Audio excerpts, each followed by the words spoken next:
The rain didn't stop because the clouds vanished. It stopped because the spirit who created the rain forgot how to cry.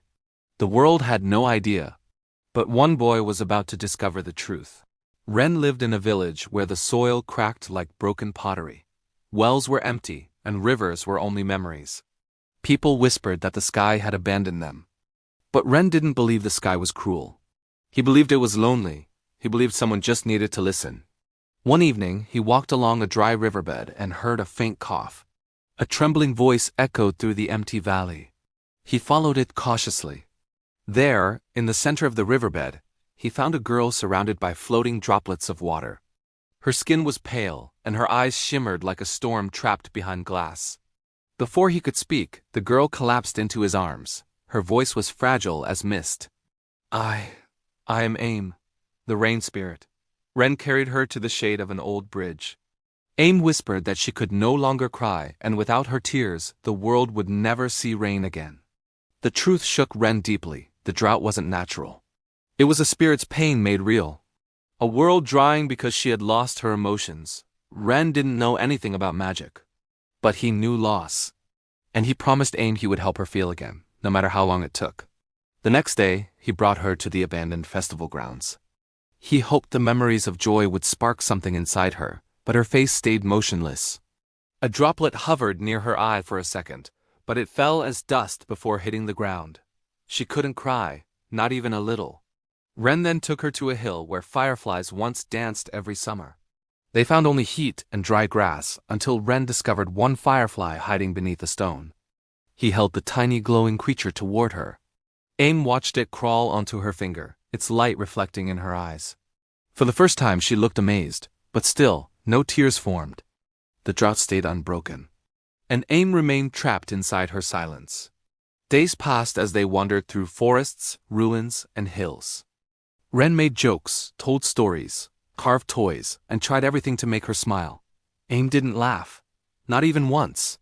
But she watched Ren with quiet attention, like she was studying what emotions were supposed to feel like.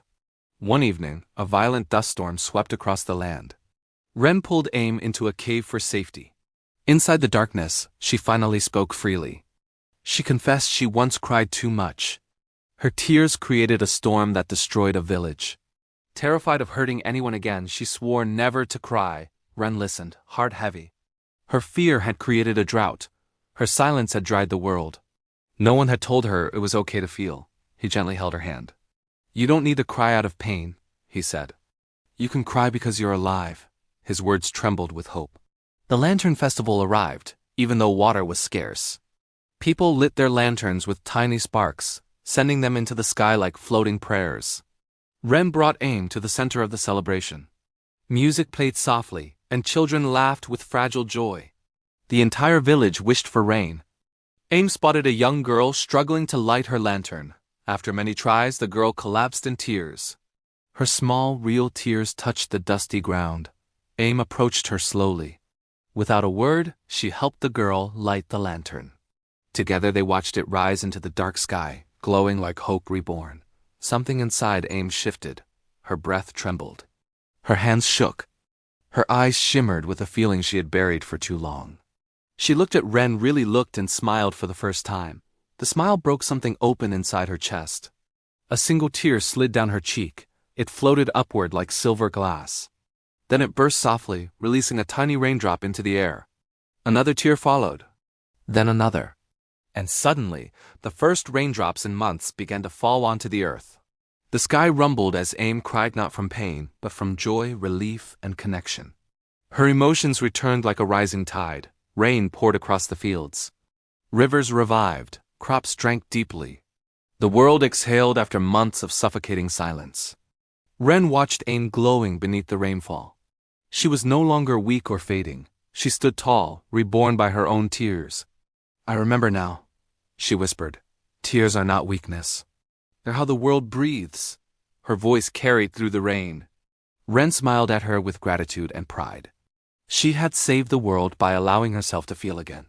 She had remembered who she was. As the rainfall grew heavier, Aim began to fade into shimmering mist.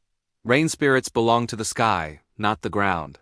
She stepped close and touched Ren's cheek gently. A single raindrop rolled from her fingertip, glowing like a blessing. "Thank you for teaching me how to cry," she said. Her words were soft, but they echoed like thunder in Ren's heart. With a final smile, Aang dissolved into the storm, becoming part of the endless rain she had brought back. Left behind was a tiny crystal blue droplet glowing in the mud, a memory of her gratitude, a reminder that emotions can heal worlds. Ren picked up the droplet and held it close.